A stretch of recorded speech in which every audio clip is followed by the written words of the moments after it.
అందరికీ శుభోదయం. జగన్మోహన్ రెడ్డి గారు ఈ మధ్య చాలా ఇంటర్వ్యూలు ఇచ్చారండి నేషనల్ మీడియాకి. ఆయన రాష్ట్ర స్థాయిలో మీడియాకి ఎట్టి పరిస్థితుల్లో ఇంటర్వ్యూలు ఇవ్వడు, ప్రెస్ కాన్ఫరెన్స్లు అసలు ఉండవు, అందరికీ తెలుసు. కానీ ఎన్నికల సందర్భంగా నేషనల్ మీడియాకి 2 ఇంటర్వ్యూలు ఇచ్చాడు. ఈ 2 ఇంటర్వ్యూల్లో జగన్మోహన్ రెడ్డి గారు మాట్లాడిన మాటలు చూస్తే కొంతవరకు ఆయన ఆలోచన విధానం తెలుస్తుంది ఒకటి. రెండవది ఏంటంటే ఆయనకి ఎంత హిపోక్రసీ ఉంది అనే విషయం కూడా అర్థమవుతుందండి. ఒక 5 పాయింట్లలో నేను ఎందుకు ఈ మాట అంటున్నానో మీకు వివరిస్తాను. నేను టైమ్స్ నౌ నావికా కుమార్కి ఇచ్చిన ఇంటర్వ్యూలో మాట్లాడిన మాటలు, అది లేటెస్ట్ ఇంటర్వ్యూ. ఈయన ఏం చెప్పాడు? కాంగ్రెస్ పార్టీ తెలుగుదేశం పార్టీ కలిసి నా మీద అక్రమంగా కేసులు పెట్టి నన్ను జైలుకు పంపించారు, మోసపూరితంగా, అన్యాయంగా, అక్రమంగా అని చెప్పాడు. ఆ వెంటనే టైమ్స్ నౌ విలేకరి నావికా కుమార్ ఏమడిగిందంటే, అందుకోసమే మీరు చంద్రబాబు నాయుడు జైలుకు పంపించారా అని అడిగింది. దానికి జగన్మోహన్ రెడ్డి గారు చెప్పిన సమాధానం వింటే ఎవరికైనా తల తిరిగిపోవాల్సిందే. అది వేరు ఇది వేరు. ఈయన అవినీతికి పాల్పడ్డాడు, అందువల్ల జైలుకి వెళ్ళాడు. తానేమో జైలుకి వెళ్ళడం అన్యాయం, అక్రమం. తన మీద అన్యాయంగా అక్రమంగా కేసులు పెట్టారు. చంద్రబాబు నాయుడేమో జైల్లో ఉంటే అది ఆయన అవినీతి చేశాడు కాబట్టి జైలుకి వెళ్ళాడు.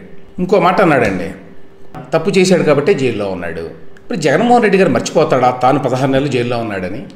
జైల్లో ఉన్నంత మాత్రానే ఎవరైనా దోషులైతే అందరికంటే పెద్ద దోషి జగన్మోహన్ రెడ్డి గారు కావాలి మరి. ఎందుకంటే ఆయన ఉన్నంతకాలం జైల్లో మరి ఎవరూ లేరు. ఇంకో మాట ఏమంటాడు, ఆవిడేమన్నదంటే, మరి తన మీద కూడా అక్రమంగా కేసులు పెట్టారు మీరని చెప్పి చెప్తున్నాడు కదా చంద్రబాబు నాయుడు గారు అంటే, లేదు కోర్టులో కూడా ఆయన అవినీతికి పాల్పడ్డాడని, అక్రమాలు చేశాడని నమ్మింది, అందుకనే జైల్లో పెట్టింది అని అంటాడండి. చంద్రబాబు నాయుడు గారిని జైల్లో పెట్టింది కోర్టులా లేకపోతే జగన్మోహన్ రెడ్డి గారా? ఇంకా గమ్మత్తు ఏమిటంటే, జగన్మోహన్ రెడ్డి గారి మీద ఉన్న కేసులు, ఆయన జైల్లో ఉండటానికి దారితీసిన పరిస్థితులు, అలాగే చంద్రబాబు నాయుడు గారి మీద పెట్టిన కేసులు, ఆయన జైలుకి వెళ్లాల్సినటువంటి పరిస్థితుల మధ్య చాలా తేడా ఉందండి. చాలామందికి ఈ విషయం తెలియదు. అదేంటంటే పదే జగన్మోహన్ రెడ్డి ఏమంటాడంటే, కాంగ్రెస్ పార్టీ తెలుగుదేశం పార్టీ కలిసి నా మీద కేసులు పెట్టి నన్ను జైలుకి పంపించినాయి అని చెప్తూ ఉంటాడు. చాలామంది అది నిజం అనుకుంటారు. ఒక మెయిన్ డిఫరెన్స్ ఏంటంటే, జగన్మోహన్ రెడ్డి గారు జైలుకి వెళ్ళడానికి, చంద్రబాబు నాయుడు గారు జైలుకి వెళ్ళడానికి మధ్య జగన్మోహన్ రెడ్డి గారిని కాంగ్రెస్ ప్రభుత్వం కానీ తెలుగుదేశం ప్రభుత్వం కానీ జైలుకు పంపించలేదు, కేసులు పెట్టలేదు. ఎవరు పెట్టారు మరి జగన్మోహన్ రెడ్డి గారి మీద కేసులు? కోర్టు వారు పెట్టారు. కాంగ్రెస్ పార్టీలో ఉన్నటువంటి శంకర్రావు గారు ఒక పిటిషన్ వేస్తే హైకోర్టు ఒక తీర్పు ఇచ్చింది. ఈయన చాలా అక్రమాలకు పాల్పడ్డాడు అని ఏదైతే పిటిషన్ వేశారో, ఈ పిటిషన్లో మాకు ప్రాథమికమైన ఆధారాలు కనిపిస్తున్నాయి. ఈయన అవినీతికి పాల్పడ్డాడు, అక్రమాలకు పాల్పడ్డాడు, అక్రమంగా వేల కోట్ల రూపాయలు వెనకేసుకున్నాడు తండ్రి అధికారాన్ని అడ్డం పెట్టుకొని అనే దాని మీద ప్రైమా ఫేసి మేము కన్విన్స్ అయ్యాము. అందువల్ల దీని మీద సమగ్రమైన దర్యాప్తు చేయాల్సిన అవసరం ఉంది, కాబట్టి మీరు దర్యాప్తు చేయండి అని సిబిఐకి ఇచ్చారు. అప్పుడు కిరణ్ కుమార్ రెడ్డి గారు ముఖ్యమంత్రిగా ఉన్నారు. కిరణ్ కుమార్ రెడ్డి గారి ప్రభుత్వానికి ఆ అధికారాన్ని ఇవ్వలేదండి. అప్పటి కాంగ్రెస్ ప్రభుత్వం జగన్మోహన్ రెడ్డి గారి మీద దర్యాప్తు చేసి, ఇన్వెస్టిగేషన్ చేసి, అన్ని సెక్షన్లో పెట్టి ఆయన్ని అరెస్ట్ చేసి జైలుకు పంపించలేదు. కానీ ఆ విధంగా జరిగినట్టుగా ఒక పిక్చర్ ఇస్తాడు ఇప్పుడు జగన్మోహన్ రెడ్డి గారు. అప్పటి ఉమ్మడి హైకోర్టు వారు ఇందులో ప్రాథమికమైన సాక్ష్యాధారాలు ఉన్నాయని చెప్పి ఒక నిర్ధారణకు వచ్చి దర్యాప్తు చేయమని రాష్ట్ర ప్రభుత్వానికి చెప్పాలా, సిబిఐకి చెప్పారు. సిబిఐ వారు దర్యాప్తు చేసి ఫస్ట్ ఒక రిపోర్ట్ ఇచ్చారు. అవును, ప్రైమా ఫేసి చాలా ఆధారాలు కనిపిస్తున్నాయి ఈయన అక్రమాలకు పాల్పడ్డాడని అని చెప్పారు. చెప్పిన తర్వాత అప్పుడు ఫుల్ ఫ్లెడ్జ్డ్గా పూర్తి స్థాయిలో మీరు దర్యాప్తు చేయండి అని చెప్పి తెలంగాణ హైకోర్టు సిబిఐకి ఆదేశాలు ఇచ్చింది. ఆ ఆదేశాల ప్రకారం సిబిఐ ఇన్వెస్టిగేషన్ మొదలుపెట్టినప్పుడు వాళ్ళకు దొరికిన ఆధారాలను బట్టి వాళ్ళు అరెస్ట్ చేశారు. ఇందులో ఎక్కడా కూడా కాంగ్రెస్ ప్రభుత్వానికి సంబంధం లేదు. తెలుగుదేశం పార్టీ అపోజిషన్లో ఉన్నది కాబట్టి తెలుగుదేశం పార్టీ కేసులు పెట్టి జైలుకు పంపించేటువంటి పరిస్థితుల్లో లేదు. ఇది వాస్తవం. వేరే చంద్రబాబు నాయుడు గారి కేసు తీసుకోండి. జగన్మోహన్ రెడ్డి గారు ముఖ్యమంత్రిగా ఉండగా తన ప్రభుత్వం కింద పనిచేసేటువంటి సిఐడి చేత కేసులు పెట్టించారు. ఇది అందరికీ తెలుసు. 7 కేసులు పెట్టారు. మొత్తం పెట్టి అరెస్ట్ చేసి జైల్లో పెట్టింది జగన్మోహన్ రెడ్డి గారి ప్రభుత్వం, కోర్టులు కాదు. కోర్టులు జైల్లో పెట్టని అన్నట్టుగా మాట్లాడతాడు ఆయన. కోర్టులు జైల్లో పెట్టలా, మీరు జైల్లో పెట్టారు. జైలు నుంచి ఎందుకు విడుదల చేయకూడదు చంద్రబాబు నాయుడు గారిని అని చెప్పి కోర్టులో మీకున్నటువంటి మన్నీ మార్బలం మొత్తం ప్రభుత్వ యంత్రాంగాన్నంతా పెట్టి అక్కడ వాదించారు. అయినా కూడా ఆయనకి 52 రోజుల తర్వాత బెయిల్ వచ్చింది. అది డిఫరెన్స్. కానీ జగన్మోహన్ రెడ్డి గారు తనకు తానే ఎట్లా భావించుకుంటాడంటే, తన మీద పెట్టిన కేసులేమో అన్యాయం, అక్రమం. చంద్రబాబు నాయుడు గారి మీద తాను పెట్టిన కేసులేమో అవి చాలా న్యాయబద్ధం, కోర్టులు కూడా ఒప్పుకున్నాయి, కోర్టులే జైలుగా పంపించినాయి అని చాలా అనాయాసంగా సునాయాసంగా అబద్ధాలు చెప్తాడు. అది ఒక డిఫరెన్స్. రెండవ ప్రశ్న షర్మిల గురించి అడిగిందండి టైమ్స్ నౌ నావికా కుమార్. ఎందుకు నువ్వు షర్మిల గారిని దూరంగా పెట్టావు, ఎందుకు నీ ఇద్దరు చెల్లెళ్ళు కూడా నీ మీద పోరాటం చేయాల్సిన పరిస్థితి వాడు వచ్చింది అంటే అతను ఏమంటాడంటే, నేను చెప్పాను వాళ్ళకి మీరు రాజకీయాల్లోకి రావద్దు అని చెప్పాను నేను అంటే, వెంటనే నావికా కుమార్ ఏమడిగిందంటే, ఎందుకు రాకూడదు వాళ్ళు, వైఎస్ రాజశేఖర రెడ్డి గారి రాజకీయ వారసత్వం నీ ఒక్కడదేనా, అబ్బాయిలకు మాత్రమే ఉంటుందా రాజకీయ వారసత్వం, అమ్మాయిలకు ఉన్నదా, నీకంత అధికారం ఉందో వైఎస్ రాజకీయ వారసత్వం ఏదన్నా ఉంటే దాన్ని క్లెయిమ్ చేసుకోవడంలో వాళ్ళకు కూడా చెల్లెలకు కూడా ఉంటుంది కదా అర్ధభాగం అంటే, కాదు అలా నేను కనుక తీసుకొస్తే అప్పుడు ఇది ఫ్యామిలీ పార్టీ అయిపోతుంది, ఏమనుకుంటారు జనం, ఈ మొత్తం కుటుంబ పార్టీ అని చెప్పిగా ఉండదా నా చెల్లెళ్ళు నా బంధువులు అందరినీ పెడితే అని ప్రశ్నించాడు చాలా అమాయకంగా. కానీ విచిత్రం ఏంటంటే జగన్మోహన్ రెడ్డి గారు తన చుట్టూ పెట్టుకున్నది మొత్తం తన బంధువులనే, తన బంధువులు తన కులం వాళ్ళు, వీళ్ళిద్దరే కదా ఆయన చుట్టుపక్కల ఉన్నది. అవినాష్ రెడ్డి ఎవరు, అవినాష్ రెడ్డి మీద ఇంత పెద్ద ఎత్తున హత్య చేసాడన్న ఆరోపణలు కూడా ఉన్నా కూడా అతను మాత్రమే ఉండాలి రంగంలో అని చెప్పి నిలబడ్డావు కదా, అప్పుడు ఇది కుటుంబ పార్టీ అని చెప్పి అనుకుంటారు జనం అనేటువంటి ఆలోచన లేదా. వైవి సుబ్బారెడ్డి గారిని తీసుకొచ్చి అనేక పదవులు ఇచ్చావు కదా, సొంత బాబాయ్ వైవి సుబ్బారెడ్డి గారు, అలాగే బాలరెడ్డి శ్రీనివాసరెడ్డి గారు కూడా బంధువే, అలాగే రవీంద్రనాథ్ రెడ్డి ఆయన సొంత మావయ్య, ఆయనకు మరి ఎమ్మెల్యే పదవులు ఇచ్చావు కదా. అసలు ఎమ్మెల్యేలో కానివ్వండి, మంత్రుల్లో కానివ్వండి, లేకపోతే రకరకాల నామినేటెడ్ పోస్టులు ఇచ్చాడు ఈయన. వాళ్ళందరిలో సగం మందికి పైగా జగన్మోహన్ రెడ్డి గారికి దగ్గర లేకపోతే దూరపు బంధువులేనండి మొత్తం. అప్పుడు ఆయనకి వైఎస్ఆర్సీపీ అనేది కుటుంబ పార్టీ అని చెప్పి జనం అనుకుంటారు అనేటువంటి భావన కలగల. ఓన్లీ షర్మిల గారి విషయం వచ్చినప్పుడు మాత్రమే కుటుంబ పార్టీ అనుకుంటారేమో జనం అనే భయంతో ఆయన మీరు రాజకీయాలకు దూరంగా ఉండండి అని చెప్పాట ఎప్పుడో. ఇంకొక విషయం అర్థం కానిది ఏంటంటే, రాజకీయాలకు దూరంగా ఉండాలి మిగతా వాళ్ళంతా ఫ్యామిలీలో అని ఒకవేళ అనుకుంటే జగన్మోహన్ రెడ్డి గారు తాను జైల్లో ఉన్నప్పుడు షర్మిలను ఎందుకు జనంలోకి పంపించి రాజకీయ ప్రచారాన్ని చేయించాడు. పార్టీలో మరెవరినైనా సరే మీరు పాదయాత్ర చేయండి అని చెప్పొచ్చు కదా, పార్టీలో మహామహా నాయకులు ఉన్నారు కదా వైఎస్ఆర్సీపీలో, వాళ్ళని పంపించవచ్చు కదా పాదయాత్రకి. కాదు, ఆవిడనే పంపించాడు సొంత చెల్లెల్ని. ఆవిడేమో అన్న వేసిన బాణాన్ని నేను అనుకుంటూ ప్రజల్లోకి వెళ్ళింది. ఇది కూడా వాస్తవమే కదా. అంటే ఒక డిఫరెన్స్ ఏమై ఉంటుందంటే, ఈ మిగతా ఎవరైతే ఉన్నారో అవినాష్ రెడ్డి, సుబ్బారెడ్డి, రవీంద్రనాథ్ రెడ్డి, బాలినేని శ్రీనివాసరెడ్డి ఇంకా విజయసాయి రెడ్డి ఇట్లాంటి వాళ్ళు దగ్గర మనుషులు, వీళ్ళంతా కూడా తనకు ఎప్పటికీ పోటీ కాదు అనేటువంటి నమ్మకం జగన్మోహన్ రెడ్డి గారికి ఉన్నది. మరి షర్మిల విషయానికి వస్తే ఆ నమ్మకం లేదు, ఆవిడ ఎప్పటికైనా తనకు పోటీగా వస్తుందేమో అనేటువంటి భయం ఉంది. అందువల్ల ఆవిడని రానివ్వట్లేదు.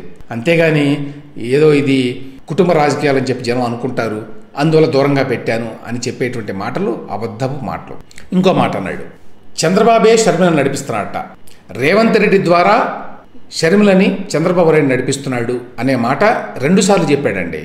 రాజ్దీప్ సర్దేశాయ్ ఇంటర్వ్యూలో చెప్పాడు, ఇండియా టుడే ఇంటర్వ్యూలో, మళ్ళీ టైమ్స్ నౌ ఇంటర్వ్యూలో కూడా అదే మాట ఇంకోసారి చెప్పాడు. అంత గట్టిగా నమ్ముతున్నాడా లేక ప్రజలను నమ్మించాలని చూస్తున్నాడా అనే విషయం అర్థం కాదు. చంద్రబాబు నాయుడు మాట కాంగ్రెస్ పార్టీ ఎందుకు వింటుంది? చంద్రబాబు నాయుడు గారి మాట విని కాంగ్రెస్ పార్టీలో ఉన్నటువంటి రాహుల్ గాంధీ ఇతరులు షర్మిలని ఆంధ్రప్రదేశ్ రాష్ట్ర కాంగ్రెస్ అధ్యక్షురాలుగా అపాయింట్ చేశారా? ఎందుకు చేస్తారు? ఆయనేమో బీజేపీతో ఉన్నాడు చంద్రబాబు నాయుడు. బీజేపీతో ఉన్న వ్యక్తి మాటని కాంగ్రెస్ పార్టీ ఎందుకు వింటుంది అనేది ఒక కామన్ సెన్సికల్ క్వశ్చన్ కదా. అది కూడా మళ్ళీ రేవంత్ రెడ్డి ద్వారా అంటాడు కాసేపు. రేవంత్ రెడ్డి ఒకవేళ చంద్రబాబు నాయుడు గారి మాట విని చేస్తే రాహుల్ గాంధీ కానివ్వండి, కాంగ్రెస్ పార్టీ అధిష్టానం కానివ్వండి కళ్ళు మూసుకొని చూస్తూ ఉంటుందా? ఇంకొక మాట ఏంటంటే, ఒకవేళ నిజంగానే కాంగ్రెస్ పార్టీ చంద్రబాబు నాయుడు గారి మాట విని షర్మిలని కాంగ్రెస్ పార్టీ రాష్ట్ర అధ్యక్షురాలుగా చేసి ఈయన మీదకి ఉసుగొలిపింది అనుకోండి, బీజేపీ వాళ్ళని చూస్తూ ఊరుకుంటారా? ఆయన బీజేపీతో అలయన్స్లో ఉన్నాడు. అట్లాంటప్పుడు చంద్రబాబు నాయుడు గారికి కాంగ్రెస్ పార్టీ తోటి సంబంధాలు పెట్టుకున్నా, లేదు కాంగ్రెస్ పార్టీ చంద్రబాబు నాయుడు గారు చెప్పిన మాట విని ఆ ప్రకారం రాష్ట్ర అధ్యక్షురాలు నియమిస్తే బీజేపీ ఎందుకు చూస్తూ ఊరుకుంటుంది అనేది ఇంకొక కామన్ సెన్సికల్ క్వశ్చన్. యాక్చువల్గా బీజేపీ రాష్ట్ర అధ్యక్షురాలు పురంధేశ్వరి గారిని కూడా ఆయనే పెట్టాడు, బీజేపీని కూడా ఆయనే నడిపిస్తున్నాడు అనే విమర్శ కూడా చాలాసార్లు చేశాడు. మరి బీజేపీ ఒక జాతీయ పార్టీ, నరేంద్ర మోదీ, అమిత్ షా లాంటి మహామహులు నడిపిస్తున్నటువంటి పార్టీ, ఆ పార్టీని కూడా నడిపించగల శక్తి వెనకుండి చంద్రబాబు నాయుడు గారికి ఉన్నదని చెప్పి ఎవరైనా అనుకోగలరా? ఆంధ్రప్రదేశ్లో అంత శక్తియుక్తులే ఉంటే ఆయన జైల్లోకి ఎందుకు వెళ్తాడని చెప్పి అందరూ అడిగే ప్రశ్న మామూలుగా. ఇంకొకటి, రాహుల్ గాంధీ, నరేంద్ర మోదీల్లో ఎవరు బెటర్ అని చెప్పి ఒక ప్రశ్న వేసింది ఆవిడ, నావికా కుమార్. ముందు దానికి సమాధానం చెప్పడానికి చాలా ఇబ్బంది పడ్డాడండి, ఏం చేయాలని. చివరికి వీళ్ళిద్దరిలో మోడీయే బెటర్ అని చెప్పాడు. కొంచెం మైనారిటీ ఇష్యూస్లో కొంచెం ఇబ్బంది ఉన్నది, కానీ మిగతా అన్ని అంశాల్లో కూడా రాహుల్ గాంధీ కంటే నరేంద్ర మోదీ చాలా బెటర్ అని అన్నాడు. మరి అటువంటి నరేంద్ర మోడీతోటే కదా చంద్రబాబు నాయుడు పొత్తు పెట్టుకున్నది. నువ్వు ఎవరినైతే బెటర్ నాయకుడు అని చెప్పి అంటున్నావో ఆ బెటర్ నాయకుడితోటి చంద్రబాబు నాయుడు, టీడీపీ పొత్తు పెట్టుకున్నాయి. కాబట్టి దాన్ని ఎట్లా విమర్శించగలవు నువ్వు అని ఎవరైనా ప్రశ్న అడగవచ్చు. అంతేకాదండి, ఈ మాట ఎందుకు అన్నాడు అనేది కూడా గ్రహించాలి. ఎందుకన్నాడు అంటే, ఎప్పటికైనా సరే ఈసారి మళ్ళీ మోడీ వచ్చేటువంటి అవకాశమే చాలా వరకు ఉన్నది కాబట్టి కేంద్రంలో ఆయనతో సత్సంబంధాలను చెడగొట్టుకోవటం ఏమాత్రం ఇష్టం లేదు. ఆ డిఫరెన్స్ ఏంటంటే 2018లో చంద్రబాబు నాయుడు బయటకు వచ్చినప్పుడు స్పెషల్ స్టేటస్ కేటగిరీ విషయంలో ఆయన చాలా పరుషంగా, చాలా గట్టిగా మాట్లాడాడు చంద్రబాబు నాయుడు గారు. అంతా మాట్లాడాల్సిన అవసరం లేదనేది కూడా ఒక అభిప్రాయం ఉన్నది. కానీ జగన్మోహన్ రెడ్డి నాకు బీజేపీతో సంబంధం లేదు, నేను బీజేపీ సిద్ధాంతాలకు వ్యతిరేకిని అంటాడు. కానీ ఏ ఒక్క సిద్ధాంతాన్ని కూడా ఆయన పబ్లిక్గా వ్యతిరేకించడు ఈ 5 సంవత్సరాల్లో. ఇక్కడే ఇంకొక ఇంపార్టెంట్ పాయింట్, అదేంటంటే ఇప్పుడు ఈ ముస్లిం రిజర్వేషన్ల గురించి మాట్లాడుతున్నాడండి. ఇప్పుడు ఏం ప్రచారం చేస్తున్నాడంటే, బీజేపీ తోటి తెలుగుదేశం పార్టీకి పొత్తు ఉన్నది కాబట్టి ఆంధ్రప్రదేశ్లో 4% రిజర్వేషన్లు ముస్లింలకు ఉన్నాయి, ఆ రిజర్వేషన్లని చంద్రబాబు నాయుడు వస్తే తీసేస్తాడు అనేటువంటి ఒక ప్రచారం చేస్తున్నాడు. అసలు బీజేపీ ఆంధ్రప్రదేశ్లో ఉన్న రిజర్వేషన్ల గురించి ఎక్కడైనా మాట్లాడిందా? యాక్చువల్గా మాట్లాడలేదు. అక్కడ మేము మత ప్రాతిపదికన రిజర్వేషన్ల మీద వ్యతిరేకం అని చెప్పి బీజేపీ చెప్పింది, నరేంద్ర మోదీ చెప్పాడు. సరే, దాని మీద విమర్శలు ఉన్నాయి, అది వేరే విషయం. కానీ అసలు పాయింట్ ఏమిటంటే, నంబర్ 1, ముస్లింలకు రిజర్వేషన్లు తీసుకొచ్చాము మేము, దానిని చంద్రబాబు నాయుడు అధికారంలోకి వస్తే, ఈ కూటమి అధికారంలోకి వస్తే తీసేస్తాడు అనేటువంటి మాట పదే పదే పబ్లిక్ మీటింగ్స్లో జగన్మోహన్ రెడ్డి నిన్న మొన్న మాట్లాడాడు. ఒకటి ఏంటంటే, ముస్లింలకి 4% రిజర్వేషన్లు అనేది జగన్మోహన్ రెడ్డి గారు తీసుకురాలేదు, అది 2006 నుంచే రాష్ట్రంలో అమల్లో ఉంది. Number 1 point. నంబర్ 2, 2014లో చంద్రబాబు నాయుడికి, టీడీపీకి, బీజేపీ తోటి పొత్తు ఉన్నది. ఉన్నప్పటికీ అప్పటికే కొనసాగుతున్నటువంటి 4% రిజర్వేషన్లు ఎవరూ తీసేయలేదు, అవి పూర్తిగా అమలు అయినాయి. అప్పుడు కూడా వాటి అమలు కొనసాగింది. మరి తీసేసేవాడైతే అప్పుడే తీసేయాలి కదా. 3వ పాయింట్, యాక్చువల్గా తాను కూడా చెప్పాడు ఈ మాట, అదేంటి, ముస్లింలకి రిజర్వేషన్లు ఆంధ్రప్రదేశ్లో మత ప్రాతిపదికన ఇవ్వలేదు, అవి వెనకబాటు తనం ప్రాతిపదిక మీద ఇచ్చారు. అందుకనే సుప్రీంకోర్టు ఆ రిజర్వేషన్లను తీసేయలేదు. కింది కోర్టులన్నీ తీసేస్తే చాలా జరిగింది కోర్టుల్లో. చివరికి సుప్రీంకోర్టులో ఏమని తీర్పు వచ్చిందంటే, ఇది వెనకబాటుతనం మీద ఆధారపడి ఇచ్చినటువంటి రిజర్వేషన్లు కాబట్టి ఇవి మత ప్రాతిపదికన ఇచ్చిన రిజర్వేషన్లు కాదు, కాబట్టి ముస్లింలకు ఇచ్చినటువంటి రిజర్వేషన్లు చెల్లుతాయి. అంటే ఇక్కడ ముస్లింలకు రిజర్వేషన్లు ఇస్తున్నాము అని చట్టంలో లేదు, వెనకబడిన తరగతుల్లోకి ఇస్తున్నాము. అందులో ముస్లింల్లో వెనకబడిన తరగతులు ఉన్నాయి. అందులో 14 కమ్యూనిటీస్ విదిన్ ముస్లిమ్స్ ఆంధ్రప్రదేశ్లో చాలా వెనకబాటుతనానికి గురయ్యాయి, వాళ్ళకే ఇస్తున్నారు. ముస్లింలకి మొత్తానికి గంపగొత్తగా ఈ రిజర్వేషన్ ఇవ్వడం లేదు ఏపీలో. కాబట్టి ఈ రిజర్వేషన్లు మత ప్రాతిపదికన ఇచ్చినవి కాదు, కాబట్టి ఏ ప్రభుత్వం వచ్చినా కూడా వాటి యొక్క కొనసాగింపుకి ఎటువంటి ఇబ్బంది కూడా లేదు. అయినా కూడా పొత్తులో ఉన్నారు కాబట్టి వీళ్ళు రాగానే తీసేస్తారు అనే ఒక అబద్ధం చెప్తాడు. జగన్మోహన్ రెడ్డి గారి హిపోక్రసీకి ఇంకొక లేటెస్ట్ ఎగ్జాంపుల్ ఏంటంటే, ల్యాండ్ టైటిలింగ్ యాక్ట్ అండి. ఈ యాక్ట్ గురించి మొదటేమో అసలు మేము బ్రహ్మాండమైన యాక్ట్ తీసుకొస్తున్నామని చెప్పారు, ఈ చట్టం వల్ల ప్రజల ఆస్తులకు రక్షణ అని చెప్పారు. ఆ తర్వాత దీని మీద పెద్ద ఎత్తున రాష్ట్రంలో వ్యతిరేకత ఎదురైంది. ముఖ్యంగా లాయర్లు దీని మీద మొట్టమొదట మాట్లాడడం ప్రారంభించారు. ఆ తర్వాత సమాజంలో రకరకాల సెక్షన్ల వాళ్ళు ఈ చట్టాలంతా చదువుకొని దీంట్లో చాలా ప్రమాదకరమైన అంశాలు ఉన్నాయి, ఎస్పెషల్లీ జగన్మోహన్ రెడ్డి గారి ప్రభుత్వం లాంటి ప్రభుత్వాలు కనుక అధికారంలో ఉంటే ప్రజల ఆస్తులను కబ్జా చేయడానికి అధికార పార్టీకి ఇది మంచి ఆయుధంగా పనికొస్తుంది అని భయాన్ని వ్యక్తం చేస్తున్నారు. ఈ నేపథ్యంలో ప్లేట్ ఫిరాయించి అసలు మేము ఎక్కడ చేసాం చట్టం, ఈ చట్టం కేంద్రానిది అని చెప్పడం ప్రారంభించారు.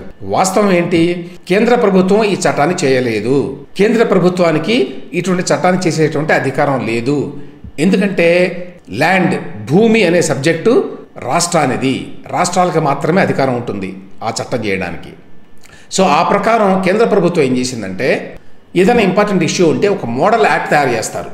ఒక మోడల్ యాక్ట్ తయారు చేసి దీని ఆధారంగా మీరు చట్టాలు చేసుకోవచ్చు అని చెప్తారు. ఆ రకంగా నీతి ఆయోగ్ అనే కేంద్ర ప్రభుత్వంలో ఉండే సంస్థ ఈ చట్టాన్ని చేసింది. మోడల్ చట్టాన్ని చేయలేదు, ఒక మోడల్ని తయారు చేసి అన్ని రాష్ట్రాలకి పంపించింది. కావాలంటే చేసుకోండి మీరు అని, ఇది ఉపయోగపడుతుంది మీకు అని. దీని మీద భారతదేశంలో ఉన్న ఏ రాష్ట్రము కూడా ఆ మోడల్ బిల్లు ఆధారంగా చట్టాన్ని చేయలేదు. ఒక్క ఆంధ్రప్రదేశ్లో మాత్రమే జగన్మోహన్ రెడ్డి గారు మాత్రమే టేకప్ చేశారు. దాన్ని టేకప్ చేసి ఎప్పుడో 21లో టేకప్ చేశారండి. చేసి 23 అక్టోబర్ నాటికి దీని అసెంబ్లీలో పాస్ చేసి, అలాగే శాసన మండలిలో పాస్ చేసి, రాష్ట్రపతికి పంపించి ఢిల్లీలో ఆయన యొక్క ఆమోదాన్ని కూడా తీసుకొని దాన్ని చట్టంగా రూపొందించారు. అది వాస్తవం. మీకు ఎంతో ఆసక్తి లేకపోతే ఇవన్నీ చేయరు కదా. ఆ చేసిన విషయాన్ని కూడా బయట పెట్టాల. ఎప్పుడైతే దీని మీద విమర్శలు వచ్చినాయో ఆ వెంటనే జగన్మోహన్ రెడ్డి గారి ప్రభుత్వం ఏం చెప్పింది, ఫస్ట్ అబ్బాయి మేము చేయలేదు, అదంతా కేంద్ర ప్రభుత్వ చట్టం అని అబద్ధాలు చెప్పారు. ఆ తర్వాత లేదు ఈ చట్టాన్ని మేము ఇంకా అమలు చేయడం లేదు, రాష్ట్రంలో ఉన్నటువంటి స్టేక్ హోల్డర్స్, సివిక్ సొసైటీస్ అందరితో మాట్లాడిన తర్వాత, దేశంలో మిగతా రాష్ట్రాలు కూడా అమలు చేయడం ప్రారంభించిన తర్వాత అప్పుడు మాత్రమే మేము ఆంధ్రప్రదేశ్లో అమలు చేస్తాము అని చాలా సుస్పష్టంగా చెప్పారు. ఇక ధర్మాన ప్రసాదరావు అయితే గత వారం రోజులుగా మీరు కనుక చూస్తే రెవెన్యూ మంత్రిగా ఉన్నటువంటి ధర్మాన ప్రసాదరావు గారి స్టేట్మెంట్స్ ఒకసారి మీరు పరిశీలిస్తే ఏమన్నాడు ఆయన, అసలు ఈ చట్టం ఎక్కడుంది, అసలు అమలే కావడం లేదు, అసలు ఈ చట్టాన్ని మేము అమలు చేయడం లేదు, అందరితో మాట్లాడిన తర్వాత ఫ్యూచర్లో ఎప్పుడో చూద్దాం, ఇప్పుడైతే అసలు ఆ చట్టం మాటే లేదు అని చెప్పాడు. కానీ వెంటనే గత 2 రోజుల నుంచి మళ్ళీ ప్లేట్ ఫిరాయించారండి. స్వయంగా జగన్మోహన్ రెడ్డి గారు నిన్న మాట్లాడాడు. ఏం మాట్లాడాడు, ల్యాండ్ టైటిలింగ్ యాక్ట్ రాబోయే రోజుల్లో పెద్ద సంస్కరణ అవుతుంది. సో భూమిని ఎక్కడ కొనాలన్నా ఈ రోజుల్లో వివాదాలు ఉన్నాయి, అటువంటి పరిస్థితి లేకుండా వివాదాల పరిష్కారానికి కోర్టుకు వెళ్లాల్సిన పరిస్థితి రాకూడదు, అందువల్ల ఆ భూముల మీద సంపూర్ణ హక్కులు కల్పిస్తూ మేము గ్యారంటీ పత్రం ఇవ్వడానికి ఈ చట్టాన్ని చేశాము, మీ బిడ్డ ఆలోచన అని మళ్ళీ ప్లేట్ ఫిరాయించాడు. అంటే ఎదురుదాడి మొదలుపెట్టారు. ఇప్పుడు ఎదురుదాడి ఏమిటి, ఇప్పుడట చంద్రబాబు నాయుడు లేక ఆ కూటమి అధికారంలోకి వస్తే వాళ్ళు ప్రజల భూముల్ని కాజేస్తారు, అది కాజేయకుండా ఉండటానికి ముందు జాగ్రత్తగా మరి ప్రజల బిడ్డ అయినటువంటి జగన్మోహన్ రెడ్డి గారు ఈ ల్యాండ్ టైటిలింగ్ యాక్ట్ని తీసుకొస్తున్నారట. నిన్నటి వరకు ల్యాండ్ టైటిలింగ్ యాక్ట్ అమల్లో లేదని, మేము తీసుకురాలేదని, దాన్ని అమలు చేసే ఉద్దేశం లేదని చెప్పినటువంటి వైసీపీ ప్రభుత్వం, జగన్మోహన్ రెడ్డి గారు, ఆయన ప్రభుత్వంలో మంత్రులు, నాయకులు ప్లేట్ ఫిరాయించి ఈ కౌంటర్ అటాక్, ఎదురుదాడి, వైసీపీకి ఉన్నటువంటి ఒక లక్షణం అది, ఎదురుదాడి చేస్తారు ఏ విషయంలోనైనా. ఇప్పుడు ఎదురుదాడి మొదలుపెట్టారు. ఇప్పుడు మేము అమలు చేయము ల్యాండ్ టైటిలింగ్ యాక్ట్ అనే మాట చెప్పడం వల్ల ఖచ్చితంగా అమలు చేస్తారు అని చాలామంది పాయింట్అవుట్ చేస్తున్నారు. ఖచ్చితంగా అమలు చేసే ఉద్దేశంతో వైసీపీ ప్రభుత్వం ఈ చట్టాన్ని తీసుకొచ్చింది. ఇప్పుడు స్వయంగా జగన్మోహన్ రెడ్డి గారు చెప్తున్నారు, బ్రహ్మాండమైన చట్టం, పెద్ద సంస్కరణ కాబట్టి ఎన్నికల్లో కనుక ఒకవేళ గెలిస్తే మరుసటి రోజు నుంచి ఈ చట్టాన్ని అమలులోకి తీసుకొస్తారు. ఆ చట్టం మీద ఉన్నటువంటి అనుమానాలని వాటిని కూడా ఈ ఎదురు దాడి ద్వారా లేకపోతే అద్దెకు తెచ్చుకున్నటువంటి మేధావుల ద్వారా దాన్ని సమర్థించుకొని అధికార పార్టీ నాయకులు అందరూ కూడా గతంలో చాలాసార్లు మాట్లాడుకున్నాం, ప్రజల ఆస్తుల మీద బ్లాక్మెయిల్ చేయడానికి, బెదిరించడానికి, లాక్కోవడానికి అన్ని రకాలుగా వీలు కల్పిస్తున్నటువంటి చట్టం ఇది. ఆ చట్టాన్ని వాళ్ళు పూర్తిగా ఉపయోగించుకుంటారు. మొత్తంగా పాయింట్ ఏమిటంటే జగన్మోహన్ రెడ్డి గారి యొక్క హిపోక్రసీ గురించి ఇదంతా కూడా ఇవన్నీ చెప్పింది నేను. ప్రతి విషయంలో కూడా ఏ రకమైన హిపోక్రసీ ఉంటుంది, ఎంత వంచన ఉంటుంది.